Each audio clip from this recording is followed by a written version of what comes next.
වේදනාව දැනෙන කැම නිසා නෙවෙයි දත්වල සංවේදීතාවය නිසායි. විසඳුම නව සෙන්සිටිව් එක්ස්පර්ට් by සිග්නල්. තත්පර 30න් වේදනාවට සහනයක්. නැවත මතුවීම වැළැක්වීමටද උපකාරී වේ. දත්වල සංවේදීතාවය නිසා ඇතිවන වේදනාව ඔබත් පරාජය කරන්න. නව sensitive expert by signal.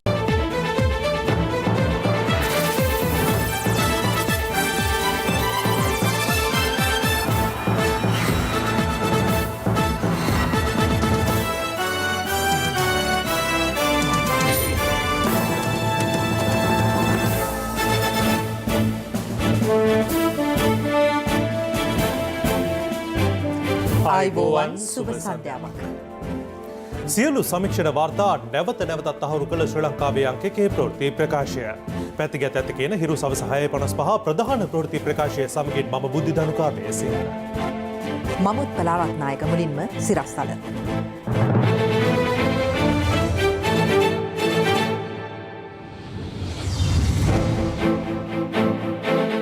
Colombo නගර සීමාවේ කොරෝනා ආසාදිතයන් 8,000 අසල. නුවර නගරයේ පාසල් ලබන සතියේත් වැසේ. අටලුගමදී මහජන සෞඛ්‍ය පරීක්ෂකවරුන්ට බාධා කර කෙළ ගැසූ ආසාදිතයා රිමාන්ඩ්. මහර ගැටුමෙන් මියගිය රැඳවියන්ගේ දේහයන් අවසන් කටයුතු අර්බුදයක. ගැටුමේ තවත් දර්ශන පෙළක් මාධ්‍යට. බොරවි අවදානම පහළ යද්දී උතුරේ හැර අනෙක් කලාපවල බහුදින දීවර කටයුතුවලට අවසර. CIA අනාවරණයෙන් පසු දෙවනගලට ගිය රාජ්‍ය ඇමතිගින් පුරාවිද්‍යා නිලධාරීන්ට දෝස්මුරයක්. වඩාත්ම සිනිදු රැවුල බෑමකට Big Easy 2 රේසරය හරිම සුමුදුයි. ගත වූ දිනේදී මෙරටින් COVID-19 මරණ 5ක් වාර්තා වුණා. ඉන් 4ක්ම කොළඹ මහනගර සභා සීමාවෙන් වාර්තා වූ අතර එම බල ප්‍රදේශ ආසාදිතයන් සංඛ්‍යාවද 8,000කට ආසන්න වී තිබෙනවා. දවසේ පුවත මෙරට කොවිඩ් පළමු රැල්ල ව්‍යාප්ත වන අවස්ථාවේදී කොළඹ මහනගර සභා සීමාවෙන් වාර්තා වුණේ ආසාදිතයන් 160කට ආසන්න ගණනක්. මේ වන විට වාර්තා වී ඇති 8,000කට ආසන්න ආසාදිතයන් අතරින් සෙසු සියලු දෙනාම අයත් වන්නේ දෙවන රැල්ලටයි. කොළඹ මහනගර සභා සීමාව තුළ පවතින අධික ජනගණත්වය මෙම තත්ත්වයට එක් හේතුවක් වී තිබෙනවා. කොළඹ මහනගර සභා සීමාව තුළ ජීවත් වන පුද්ගලයන් සංඛ්‍යාව 7 ලක්ෂයකට ආසන්නයි.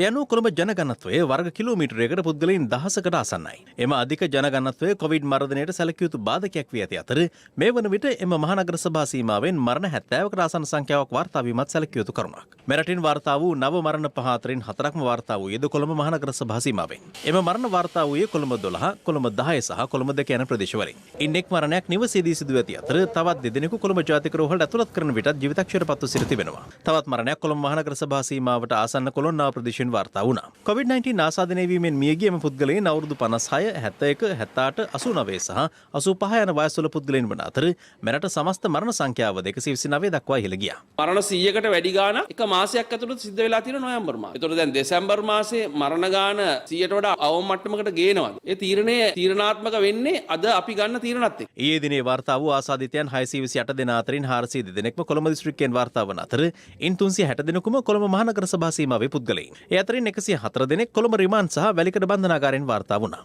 කොළඹ මහනගර සභාවෙන් ආසාදිතයන් 49ක් වාර්තා වීම විශේෂත්වයක්. ඊට අමතරව දෙමටගොඩින් 52ක්, ග්‍රෑන්ඩ් පාස් ප්‍රදේශයෙන් 35ක්, බොරැල්ලෙන් 29ක්, කොම්පඤ්ඤි විදියෙන් 22ක්, කුරුඳුවත්තෙන් 14ක් සහ මරදානෙන් 14ක් ලෙසද ආසාදිතයන් වාර්තා වුණා. වෛරසය සමහරවිට අපි දන්නේ නැතුව අපි යන බස් එකේ තියෙන්න පුළුවන්, අපි යන වෙනත් ආයතනයක තියෙන්න පුළුවන්. කොතනට ගියත් අපි පරිස්සම් වෙන්න ඕන ආකාරය එකයි. මේ අපි සිදු කරගෙන යන පාලන කටයුතු ටික දිගින් දිගටම සිදු කරගෙන ගියොත් අපිට මේ COVID-19 රෝගය ව්‍යාප්ත වීම ඉතාමත්ම සාර්ථකව පාලනය කරගන්න පුළුවන් වෙනවා ඉදිරි සති කිහිපය තුළදී. ඊයේ වාර්තා වූ ආසාදිතයන් අතරින් ගම්පහ දිස්ත්‍රික්කයෙන් 66ක්, රත්නපුර දිස්ත්‍රික්කයෙන් 35ක්, කළුතර දිස්ත්‍රික්කයෙන් 30ක්, ගාල්ල දිස්ත්‍රික්කයෙන් 15ක්, අම්පාර දිස්ත්‍රික්කයෙන් 14ක්, කෑගල්ල දිස්ත්‍රික්කයෙන් 7ක්, කුරුණෑගල දිස්ත්‍රික්කයෙන් 4ක් ලෙස ආසාදිතයන් වාර්තා වී තිබෙනවා. ස්ථානයක් හෝ වර්ගීකරණ කාණ්ඩයක් තහවුරු කරගත නොහැකි රෝගීන් 44 දෙනෙකුද වාර්තා වුණා. අද දිනේ නව කොවිඩ් ආසාදිතයන් 252 දෙනෙකු මෙරටින් වාර්තා වූ අතර ඒ සමග මිනුවන්ගොඩ සහ පෑලියගොඩ කොවිඩ් පොකුර 22740ක් දක්වා ඉහළ ගියා. මෙරට සමස්ත ආසාදිතයන් සංඛ්‍යාව 26290ක් ලෙස සටහන් වන අතර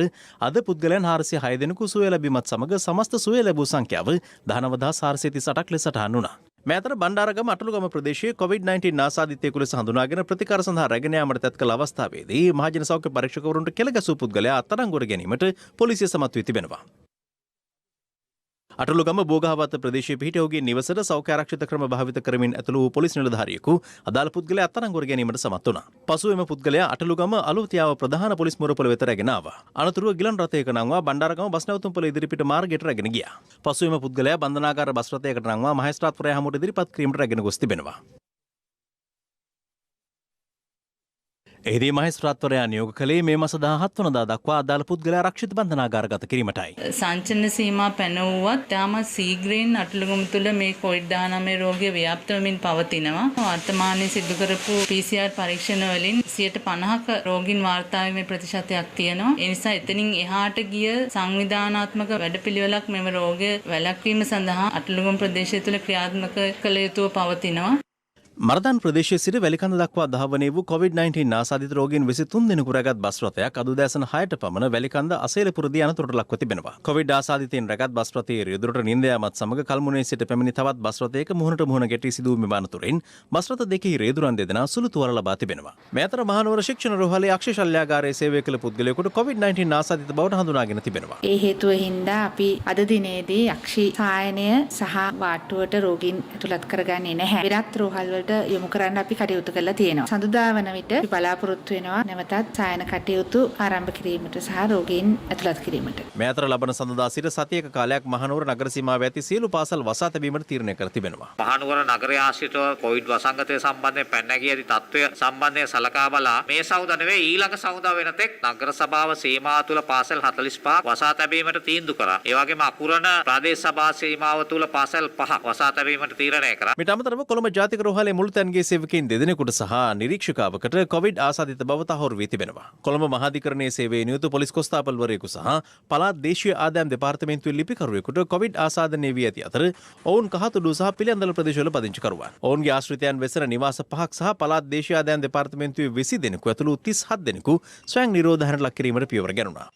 මේ අතර දඹුල්ල විශේෂිත ආර්ථික මධ්‍යස්ථානයෙන් 9 වෙනි COVID-19 ආසාදිතයා වාර්තා වී තිබෙනවා. කරාපිටිය රුහුණු වෛද්‍ය පීඨයේ ශිෂ්‍යාවන් දෙදෙනෙකුට කොවිඩ් ආසාදනය වී තිබෙනවා. ඔවුන් මාතර පඹුරන සහ පානදුර කෙසෙල්වත් යන ප්‍රදේශවල පදිංචිකරුවන්. මේ අතර මෙරට සංචාරක කර්මාන්තය නගා සිටුවීම සඳහා අවශ්‍ය සෞඛ්‍ය මාර්ගෝපදේශ සකස් කිරීම සඳහා සෞඛ්‍ය අමාත්‍යාංශ නිලධාරීන් සහ සංචාරක ක්ෂේත්‍රයට අදාළ අංශ නියෝජනය කරන සමාජිකයන්ගෙන් සැදුම්ලත් ඒකාබද්ධ කමිටුවක් පත් කර තිබෙනවා. ඒ සෞඛ්‍ය අමාත්‍ය පවිත්‍රා වන්‍යාරච්චි, සංචාරක අමාත්‍ය ප්‍රසන්න රණතුංග, ප්‍රාථමික සෞඛ්‍ය සේවා, වසංගත රෝග හා කොවිඩ් රෝග පාලන කටයුතු රාජ්‍ය අමාත්‍ය විශේෂඥ වෛද්‍ය සුදර්ශනී ප්‍රනාන්දු පුල්ලේ සහ සෞඛ්‍ය අමාත්‍යාංශ ලේකම් විශේෂඥ වෛද්‍ය මේජර් ජෙනරල් සංජීව මුණසිංහ යන මහත්මීන් පිරිසක් එක්ව සෞඛ්‍ය අමාත්‍යාංශයේ පැවති සාකච්ඡාවකදී වනජීවී සංරක්ෂණ දෙපාර්තමේන්තුව මගින් පාලනය වන සියලු සංචාරක නිවාස හා කඳවුරු බිම් ආශ්‍රිත සංචාරක කටයුතු අද සිට නැවත විවෘත කෙරුණා. මේ අතර විශේෂඥ වෛද්‍ය අමල් හර්ෂද සිල්වා මහතා ප්‍රාථමික සෞඛ්‍ය සේවා, වසංගත රෝග හා COVID-19 රෝග පාලන කටයුතු රාජ්‍ය අමාත්‍යාංශයේ ලේකම් දොරේ වැඩබාරගෙන තිබෙනවා. සෞඛ්‍ය සේවයේ වසර 34ක සේවා පළපුරුද්දක් තිබෙන විශේෂඥ වෛද්‍ය අමල් හර්ෂද සිල්වා මීට පෙර කරාපිටිය ශික්ෂණ රෝහලේ සහ ළමා රෝහලේ අධ්‍යක්ෂවරයෙකු මෙන්ම බස්නාහිර පළාත් සෞඛ්‍ය සේවා අධ්‍යක්ෂවරයා ලෙසද කටයුතු කරා. මේ අතර රජයේ ආයුර්වේද වෛද්‍ය නිලධාරීන්ගේ සංගමයේ ප්‍රවෘත්ති සාකච්ඡාවක් පැවැත්වුවා. පළවෙනි කොරෝනා රැළ එනකොට ප්‍රතිශක්තිය වර්ධනය කරන විශේෂ ඖෂධ අඳුනලා දීලා තියෙනවා. අපි අවදානම් කණ්ඩායම් වලට ප්‍රජාසෞඛ්‍ය වෛද්‍ය නිලධාරීන් හරහා ඒ ප්‍රතිශක්තිය ලබා දුන්නා. ඒ සමාජිකයන්ගේ PCR පරීක්ෂණය කරනකොට අපිට වාර්තා ලැබෙන නෙගටිව් කියලා. අපි දන්නවා පහුගිය කාලේ එක මහත්මයෙක් ඖෂධයක් සොයාගත්තා. එය අහම්බෙන් හෝ සායනික පරීක්ෂණයක් කළේ තහවුරු වුණා. ඒකෙන් ඔප්පු වෙන්නේ නැහැ එකම ඖෂධ ඒක කියන එක. මෙවැනි ඖෂධ ගණනාවක් තියෙනවා. මේවා දැන්වත් විධිමත් සායනික පරීක්ෂණයක් කළා මේ ප්‍රතිලාභය ජනතාවට ලබා දීලා ඉතා කෙටි කාලයක් තුළ මේක වර්ධනය කරන්න ඒ අවස්ථාව සලසා දෙන්න සෞඛ්‍ය ප්‍රවර්ධන කාර්යාංශයේදී ප්‍රවෘත්ති සාකච්ඡාවක් හැඳවා තිබුණා. ජාතික රෝහලේ වාට්ටුවලම හිටියා ගොඩාක් දියවැඩියා රෝගීන්, වකුගඩු රෝගීන්, හෘදයාබාධ වලින් පෙළෙන රෝගීන්. නමුත් ඒ රෝගීන්ටත් සමහර අයට කොවිඩ් ආසාදනය තිබුණා. නමුත් අපි හොයලා බලුවහම මේ හැම දිනෙකටම එහෙම නරකම ප්‍රතිඵලයක් දුන්නේ නැහැ. ඒ නිසා අනවශ්‍යම බියක් ඇති කරගෙන මානසික පීඩනයක් ඇති කරගත යුතුම තත්ත්වයක් නෑ. රෝහල්ට එන්න අවශ්‍ය නම් රෝහල් වලට පැමිණිලා සායනවල සමග සම්බන්ධ වෙලා දුරකථනයෙන් හෝ ඖෂධ ලබාගෙන කටයුතු කළොත් මම හිතන්නේ අනවශ්‍ය ආතතියකින් පෙළමින් අනවශ්‍ය ගැටලු ඇති කරගන්න අවශ්‍ය නැහැ. හුදකලා කර ඇති මහල් නිවාසවල ජීවත් වන දරුවන්ගේ මානසික ආතතිය දුරු කිරීම වෙනුවෙන් නත්තල් කැරොල් වැඩසටහනක් තිඹිරිගස්සෑ ප්‍රාදේශීය ලේකම් කාර්යාලයේ ග්‍රාම නිලධාරීන්ගේ ප්‍රධානත්වයෙන් පැවැත්වුණා.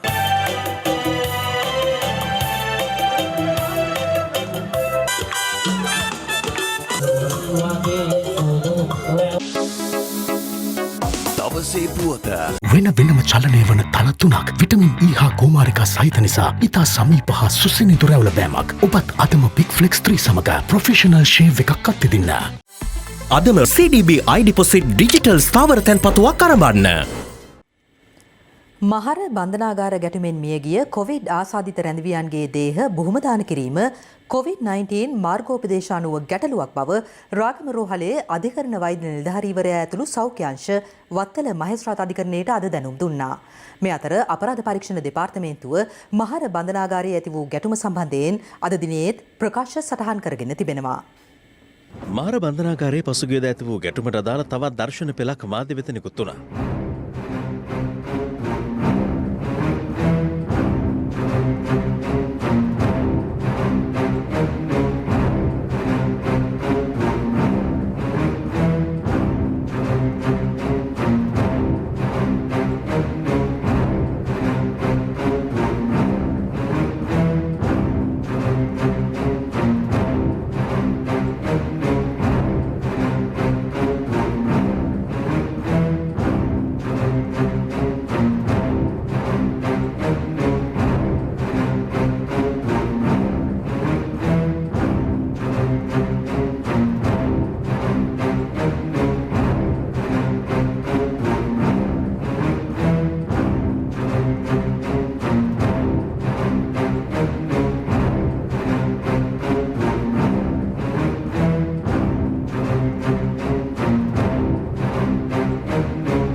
පරීක්ෂණ දෙපාර්තමේන්තුව තවදුරටත් විශේෂ පොලිස් කණ්ඩායමක් මගින් පරීක්ෂණ පවත්වනවා. ඊයේ දිනේදී ප්‍රකාශ 30ක් පමණ සටහන් කර තිබෙනවා. බන්ධනාගාර නිලධාරීන් 13 දෙනෙක්ගේ, ඒ වගේම රැඳවියන් 12 දෙනෙක්ගේ, එක් වෛද්‍යවරයෙක්ගේ සහ පිරිමි හෙද නිලධාරීන් 4 දෙනෙකුගේ ප්‍රකාශ මේ අතර වෙනවා. සමස්ත ප්‍රකාශ සංඛ්‍යාව මේ වන විට 56ක් සටහන් කර තිබෙනවා. ප්‍රකාශ සටහන් කිරීමේදී සාමාන්‍ය ප්‍රතිකාර සඳහා භාවිතා නොගන්නා ඖෂධ පෙති 21000ක් පමණ තිබුණු බවට වාර්තා වෙනවා. මේ පෙති අතරින් විශේෂයෙන්ම ආටේන් නැමැති ඖෂධය ඇතුළු තවත් පෙති වර්ග 6ක් සම්බන්ධයෙන් අපරාධ පරීක්ෂණ දෙපාර්තමේන්තුවේ අවධානය යොමු වී තිබෙනවා. එම පෙති වර්ග ඖෂධ විශේෂඥයන් වෙත ඉදිරිපත් කර ඒ සම්බන්ධයෙන් විශේෂඥ මතයක් ලබා ගැනීමටත් ඒ වගේම විශ්ලේෂකයන් වෙත ඉදිරිපත් කිරීමෙන් විශේෂඥ මතයක් ලබා ගැනීමටත් බලාපොරොත්තු වෙනවා. මෙවැනි පෙති වර්ග පානය කිරීමෙන් පසුව කලහකාරී තත්ත්වයක් සමහර රැඳවියන් ඇති කළ බවට යම් යම් තොරතුරු ලැබුණා. එම තොරතුරු සනාථ කර ගැනීම සඳහායි මෙවැනි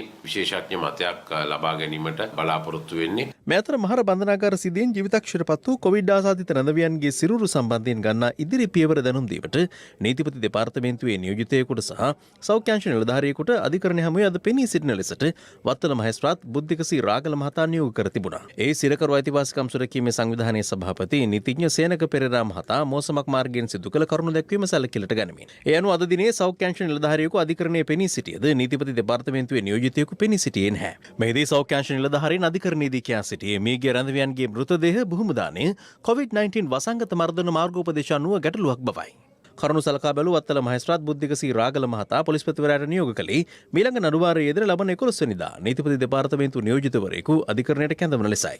අද දින නීතිපතිවරයා තමන්ගේ ස්ථාවරය දක්වන්න ගරු අධිකරණයට පැමිණලා සිටියේ නැහැ. කෙසේ වුණත් සෞඛ්‍ය බලධාරීන් නියෝජනය කරමින් ආපු ඒ නිලධාරී මහත්මයා අධිකරණයට තමන්ගේ ස්ථාවරය දැක්වුවා. රැඳවියන්ගේ ඒ මෘත දේහ සම්බන්ධයෙන් පශ්චාත් මරණ පරීක්ෂණ කළා මේ යුක්තිය ඉටු කර ගැනීමට සුදුසු ආකාරයේ නියෝගයක් අපි බලාපොරොත්තු වෙනවා ගරු අධිකරණයෙන් ලබා ගන්න. මේ අතර මහර බන්ධනාගාරයේ සිටි රැඳවියෙකුගේ බිරිඳ මානව හිමිකම් කොමිෂන් සභාවට පැමිණිල්ලක් ඉදිරිපත් කළේ තම ස්වාමියා අතුරුදන් ඇති බව පවසමින්. ඇතුලේ ඉන්නවද නැද්ද කියලා කියන්නේ ගිහින් ඉස්පිරිතාලේ ලිස්ට් එක බලන්න කියලා කියනවා. එතනට ගියත් මගේ ලිස්ට් එකේ මගේ මහත්තයාගේ නම නැහැ. ඉතින් කිසිම තොරතුරක් නැහැ. රංචි වෙලා තියෙන වැලිකඩ බන්ධනාගාරයට ගෙනියලා කියලා. ඉතින් අපි අහන්නේ එහෙ ඉන්නවද කොහෙ ඉන්නවද මොනවද කරලා තියෙන්නේ මැරිලාද තුවාල වෙලාද කියලා අපි අහන්නේ. මහර බන්ධනාගාරයට ගියා එහෙන් මුකුත් කියන්නෙත් නැහැ. දැන් දවස් ගාණක් මං කියන්නේ මගේ මහත්තයාව හොයලා දෙන්න කියලා. මොකද්ද වෙලා තියෙන්නේ කියලා කියන්නේ කියලා තමයි මම අහන්නේ. අද දිනේ රැඳවියන්ගේ ඥාති හිතවතුන් මහර බන්ධනාගාර පරිශ්‍රයට පැමිණ සිටිනු දක්නට ලැබුණා. මේ අතර මහර බන්ධනාගාරය ඇති වූ නොසන්සුන් තත්ත්වය පාලනය කිරීම සඳහා කැඳවා තිබූ පොලිස් විශේෂ කාර්ය බලකාය නිලධාරීන් 150කට අධික පිරිසක් ස්වයං නිරෝධායනයට ලක් කර තිබෙනවා. විශේෂ කාර්ය බලකාය අනදින නිලධාරී නියෝජ්‍ය පොලිස්පති වර්ණ ජයසුන්දර මහතාද ඒ අතර වන බව පොලිසිය සඳහන් කළා. මහර බන්ධනාගාරයේ සියලු රැඳවියන් කොවිඩ් පරීක්ෂණ සඳහා යොමු කිරීමට බන්ධනාගාර දෙපාර්තමේන්තුව අවධානය යොමු තිබෙනවා. කර්මාන්ත වෙළඳ ඇතුළු අමාත්‍යාංශ 6ක වැය ශීර්ෂ අද පාර්ලිමේන්තුවේදී විවාදයට ගෙනුණා.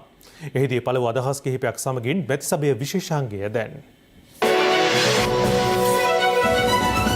The present administration have failed in their duty to present to the country the second and third quarter figures for the economic growth rates. Leader of the opposition, during your speech, I think it is by mistake that you have mentioned a country as a failed state. So permit me to expand that part of from your speech. I never mentioned failed state. Yes.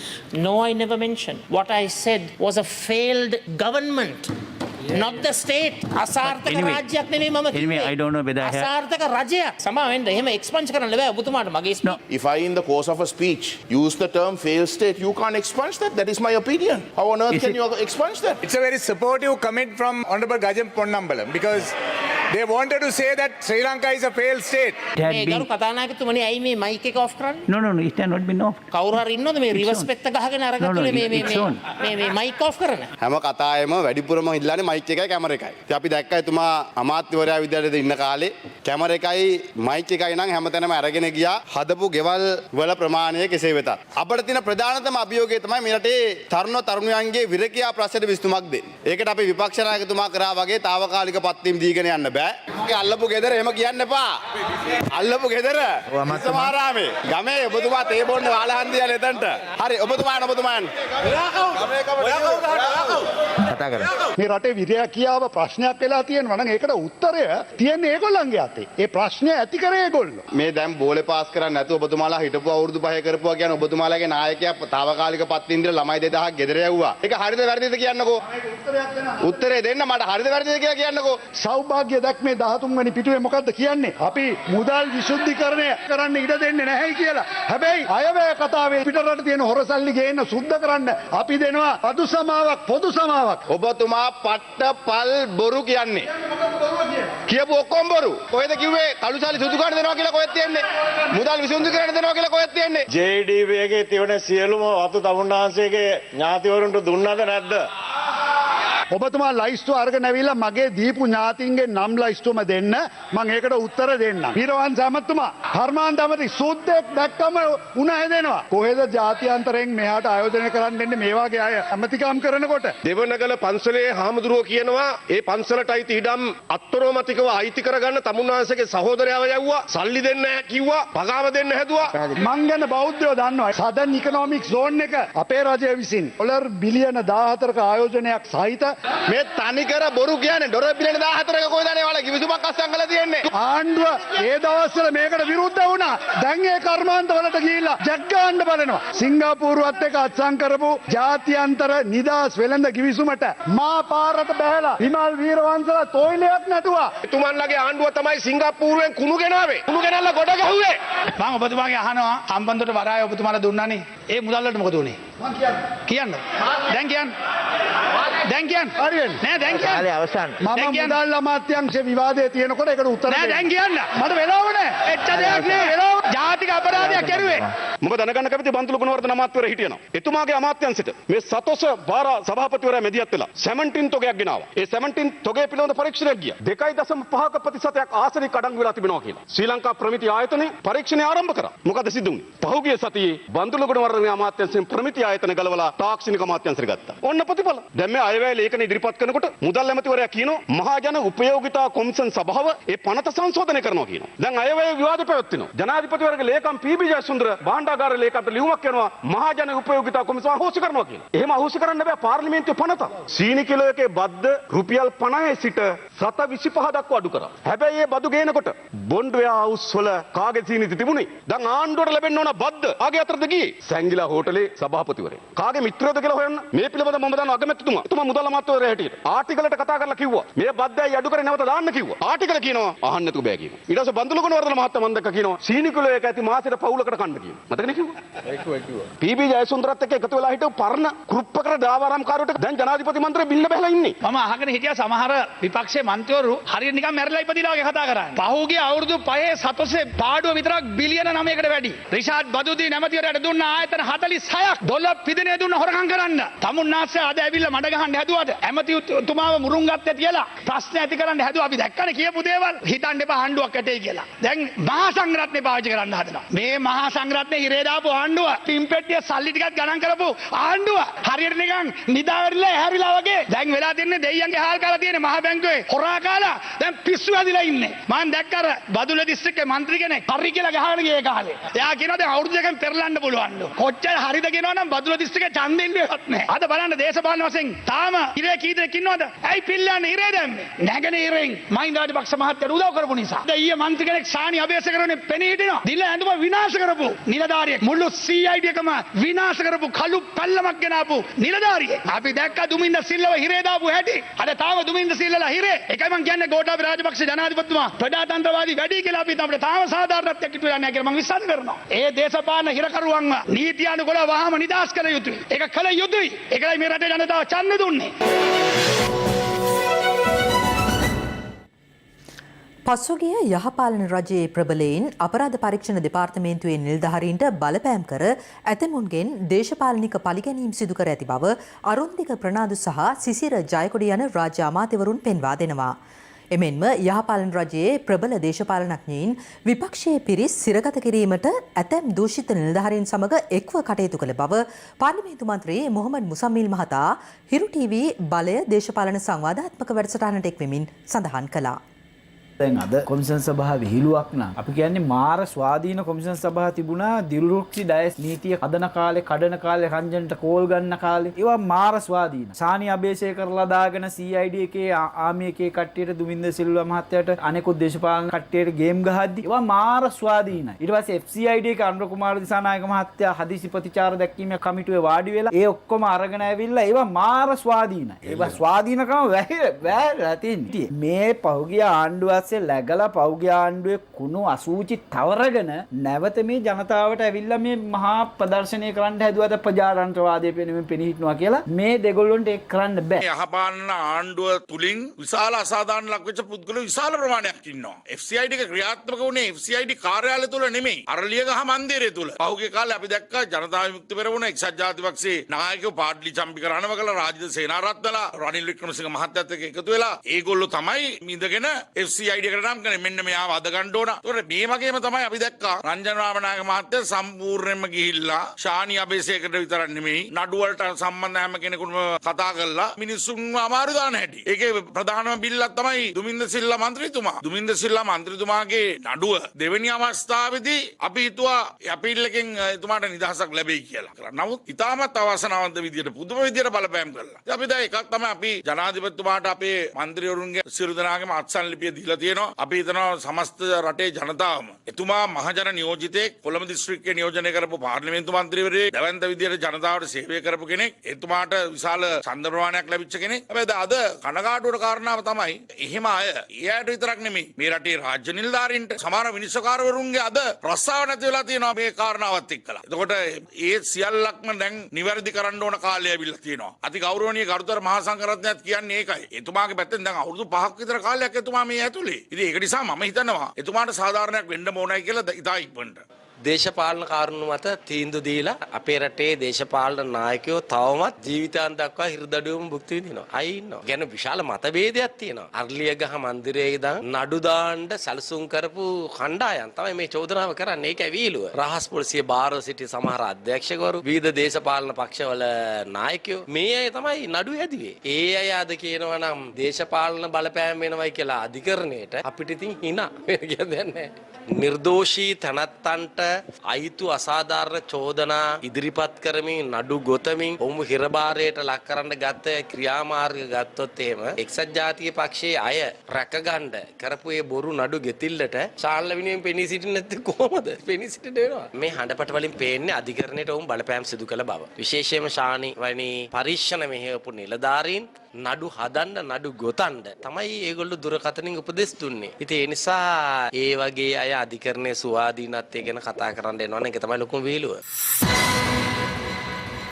බුරවි සුලිකුණාටුව හේතුවෙන් නවතා දමා තිබුණු බහුදින යාත්‍රාමාගින් සිදු කරන දීවර කටයුතු සඳහා මණ්ඩාරම කිලිනොච්චිය මුලතිව් සහ යාපනය යන දීවර වරයන් හැර අනිකුත් දීවර වරයන් වලින් පිටත් යාමට අවසර ලබා දී ඇති බව දීවර හා ජලජ සම්පත් දෙපාර්තමේන්තුව පවසනවා. කෙසේ වෙතත් කාලගුණ විද්‍යා දෙපාර්තමේන්තුව දැනුම් දෙන්නේ බුරවි සුලිකුණාටුව දිවෙනින් ඉවත්ව ගියද දිවයිනේ ප්‍රදේශ කිහිපයකට තවදුරටත් වැසි ඇතිවිය හැකි බවයි. බොරවි සුලිකුණාටුව දෙවෙනින් බැහැරව ගොස් මේ වන විට මන්නාරමේ සිට කිලෝමීටර් 145ක් දුරින් ඉන්දියාව දෙසට වන්නට ස්ථානගතව පවතිනවා. කෙසේ වෙතත් දිවයිනේ උතුරු පළාත හරහා හමාගිය බුරවි සුලිකුණාටුවෙන් උතුරු පළාත ඇතුළු පළාත් 5ක පවුල් 13368ක පුද්ගලයන් 44848 දෙනෙකු පීඩාවට පත් වුණා. සුලිකුණාටුවත් සමග ඇදහැළුණු අධික වර්ෂාවෙන් බලපෑම් එල්ල වූ වවුනියාව ප්‍රදේශයේ වැව්බෙමි කිහිපයක් පිළිසකර කිරීමට යුද හමුදා සමාජිකයන් එක්ව කටයුතු කරන ආකාරයයි මේ.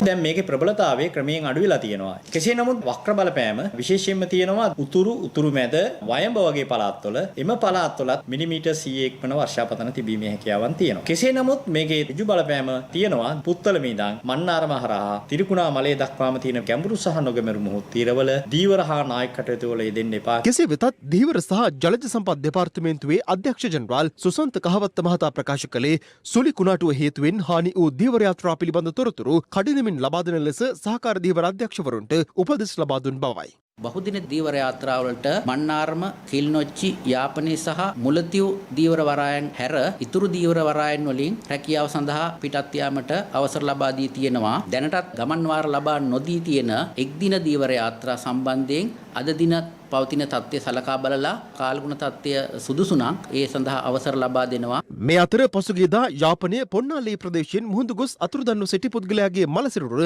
යාපනයේ කරේ නගර ඌරි වෙරළ තීරයේ තිබී හමු වී තිබෙනවා. දිවයිනෙන් බැහැරව ඉන්දියාව දෙසට ගමන් කරමින් තිබෙන බොර විසුලි කුණාටුවෙන් එළවන බලපෑමෙන් ආරක්ෂා වීම සඳහා ඉන්දිය බලධාරීන් සහ වෙරළ ආශ්‍රිත ජනතාව පියවර ගනිමින් සිටින ආකාරය ඉන්දිය මාධ්‍ය වාර්තා කළා. ඉන්දිය වාර්තා පවසන්නේ මේ වන විට දකුණු ඉන්දියාවේ තමිල්නාඩු ඇතුළු ප්‍රදේශ රැසකට දැඩි වර්ෂාපතනයක් ලැබෙමින් පවතින බවයි. ඉදිරියේදී චෙන්නයි ඇතුළු ප්‍රදේශවලටද සුලි කුණාටුවෙන් බලපෑම් එල්ලවනු ඇති බවට ඉන්දිය කාලගුණංශය අනතුරු අඟවනවා. SLT වෙතින් ඔන්ලයින් ලර්නින් සහ ඔන්ලයින් වර්කින් සඳහා ඇදහිය නොහැකි ඩේටා දීමනා GB 30ක් රුපියල් 195යි GB 100ක් රුපියල් 490යි අඩුම මිලට වැඩිම ඩේටා SLT වෙතින්.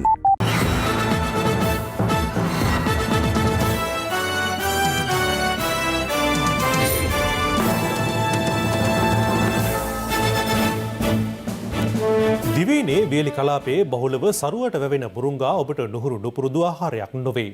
නමුත් ඔබ දැන සිටියාද මේ බහුවිධ සෞඛ්‍ය වාසි ලබා දෙන ශාකයක් බව. බෝනවන රෝග රැසකට දිව ඔසුවක් මෙන්ම ප්‍රතිශක්තිකරණ ඉහළ නංවන මුරුංගා පිළිබඳව අප කළ සොයා බැලීමක් මේ.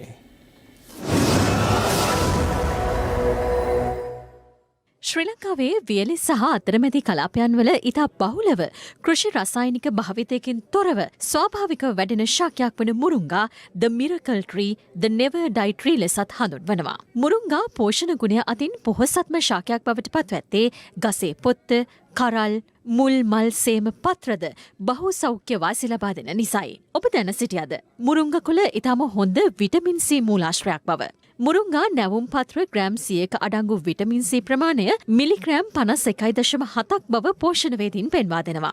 එය අපගේ දෛනික විටමින් C අවශ්‍යතාවයෙන් 70ත් 80ත් අතර අගයක් සම්පූර්ණ කිරීමට තරම් බල සම්පන්න වනවා.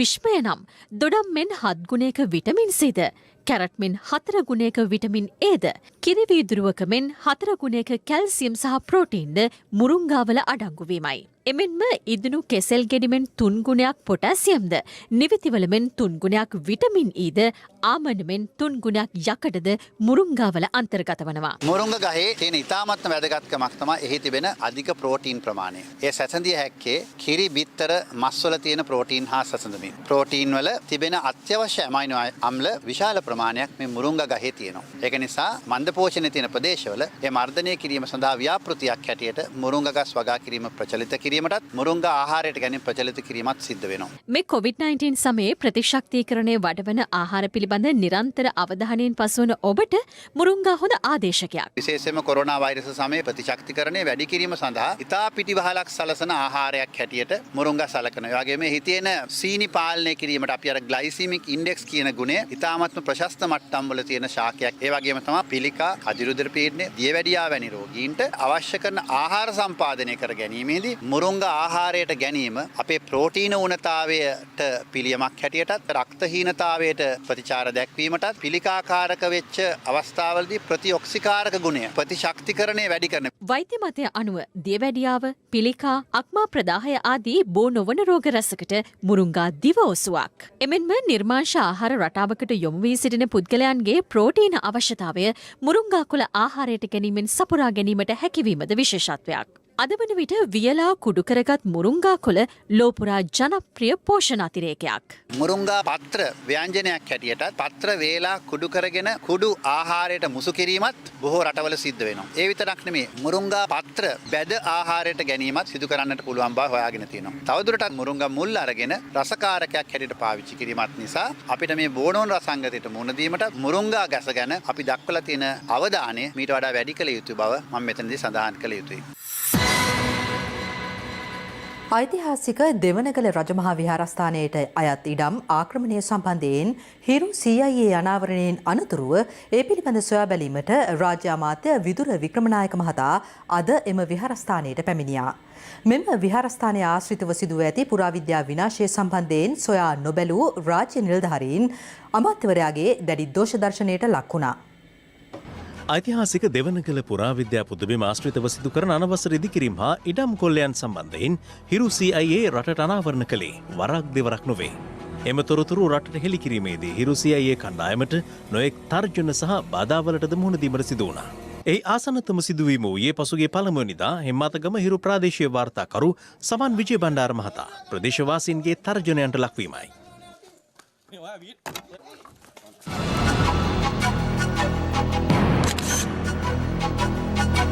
දෙවනගල පුදබිමේ සිදුවන පුරාවිද්‍යාත්මක උරුමයන් විනාශ කිරීම පිළිබඳ සොයා බැලීමට ජාතික උරුම ප්‍රාසංග කලා හා ග්‍රාමීය කලා ශිල්පී ප්‍රවර්ධන රාජ්‍ය අමාත්‍ය විදුර වික්‍රමනායක මහතා එම විහාරස්ථානය වෙත පැමිණෙන්නේ එවන් පසුබිමකයි. එම අවස්ථාවට පුරාවිද්‍යා අධ්‍යක්ෂ ජනරාල් මහාචාර්ය සනරත් දිසානායක මහතා ඇතුළු රාජ්‍ය නිලධාරීන් පිරිසක් දික්ව සිටියා. 2007 තමයි ඔය සඳකඩ පොහොර විනාශ කරේ. දරුවන් දීලා දෙනවා රුපියල් 50000ක් අඩේකුත් ගහලා දෙනවා. ඉතින් ඒ රුපියල් 50000න් පස්සේ සඳකඩ පහන එනවද?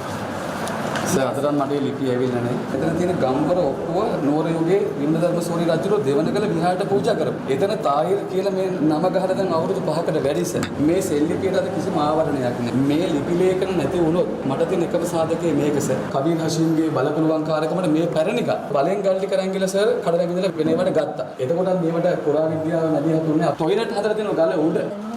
නෑ පොඩි. ඔය යවුවද මේ වගේ? එයාගේ සීල් එක දාලා සර් තියෙන ඔරිජිනල් ලිපි. එතකොට මේකට උත්තර කො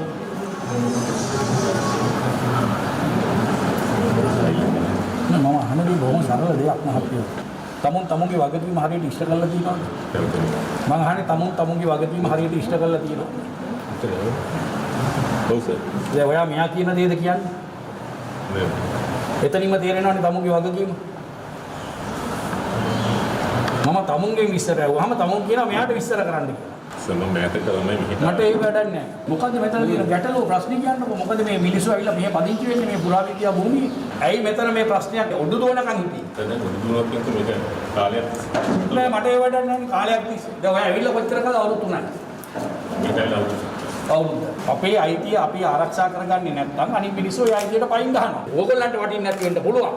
නමුත් අනාගත පරම්පරාවට මේව වටින්න. පිරුණාලිකාවෙන් තමයි මම මේ සිද්ධිය දැක්කේ. මුන්නාන්සේට අතවර කරන සිද්ධියකුත් මම දැක්කා. රජ්‍ය විසින් ගන්න වැඩපිළිවෙල මොකද්ද මේ තියෙන ටික රැක ගැනීම සඳහා? තියෙන ටික විතරක් නෙමෙයි අයිමි වෙච්ච ටිකකුත් තියෙනවා නම් රැක ගන්න මම ලෑස්ති. මේ භූමියට ආරක්ෂාව අත්‍යවශ්‍යයි. මේ ආරක්ෂාව ස්ථාපිත කරන්න ඊළඟට ගෞරවනීය මහා සංඝරත්නයේ ආරක්ෂාව සැලසෙන්නත් පුරාවිද්‍යා දෙපාර්තමේන්තුව විතරක් නෙමෙයි වැරද්ද වෙලා තියෙන අඩුපාඩු වෙලා තියෙන්නේ. විහාර දේවාලගම් පනතට යටත්ව දෙන ඉඩම් කොහොමද සින්නක්කර ඔප්පු හෝ බදු ඔප්පු හැදුනේ? ඔය ගැස් කරපු ප්‍රදේශ ආරක්ෂා කිරීම ප්‍රශ්නයක් දැන් තියෙන්නේ. ඉස්සරහදී දෙපාර්තමේන්තුව කරන්න සිද්ධ වෙන එක ප්‍රධාන වැඩක් තමයි මේකේ ප්‍රේරක කලාපය නිශ්චය කරගන්නේ. මින් ඉදිරියට මේ තත්ත්වයක් ඇති නොවෙන්නේ. අපි ඉක්මනින්ම ක්‍රියාකාරීත්වය වැඩ පිළිවෙලකට පයි. දෙවනකල ගැටලුව හිරු CIA වැඩසටහනෙන් මේ ලොවට හෙළි වුණාට පස්සේ එතුමාගේ සම්ප්‍රාප්තිය සිද්ධ වෙනවා. මේ පුරාවස්තු සංහාරය අවුරුදු ගණනාවක් තිස්සේ දේශපාලන බලපුලුවන්කාරකම් යටතේ අතාවුද සෙනවිරත්නලා කබීර් හෂීම් ලැබෙනි අන්තවාදී ඇමතිවරු හැටියට මම දකිනවා පුරාවස්තුවක් විනාශ කළා. ඒ මිනිස්සුගේ කාලේ ඉවරයි. අපි මේ පුදබිම රකින්නේ අපිට රයන්න නෙවෙයි. සමස්ත බොදුනුවන්ට හා සමස්ත මේ රටේ ජනතාවට සිංහල මුස්ලිම් දෙමළ හැමදෙනාටමයි. සේෆ්ගාඩ් හෑන්ඩ් සැනිටයිසර් නවතම නිෂ්පාදන පෙළ නිරෝගිමත් දිවියකට.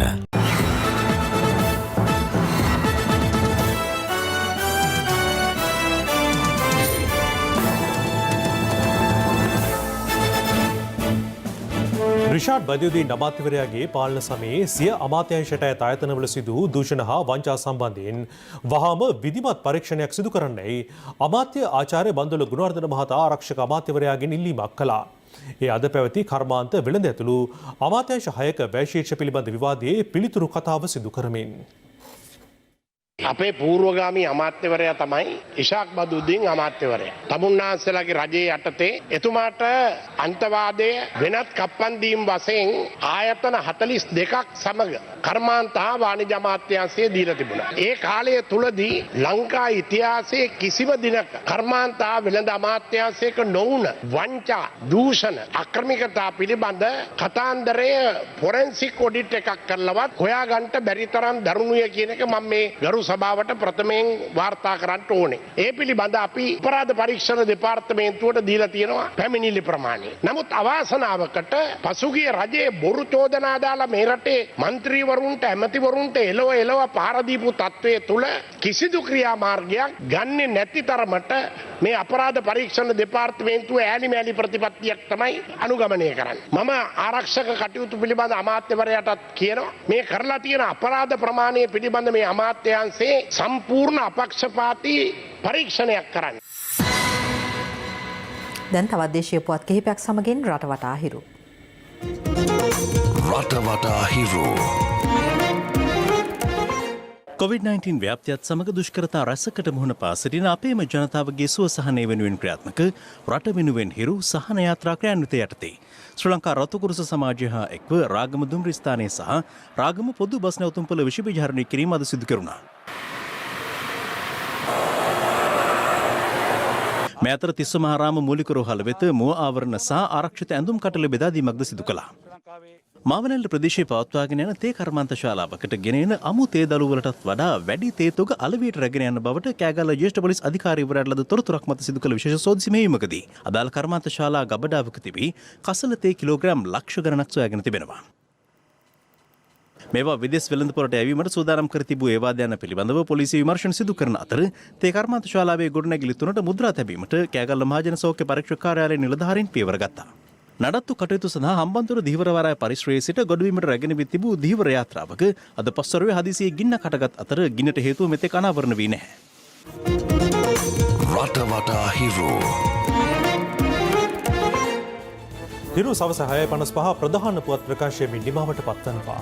පැත්ත නොගත් අත දැනගැනීමේ අයිතිය තවදුරටත් තහවුරු කර ගැනීමට ඔබගේ ජංගම දුරකථන ජාලය අනුව තිරයේ දිස්වන පරිදි හිරු ප්‍රවෘත්ති SMS සේවාව සක්‍රිය කරගන්න. එලෙසම රාත්‍රී 9:55ට ආයිබෝවන්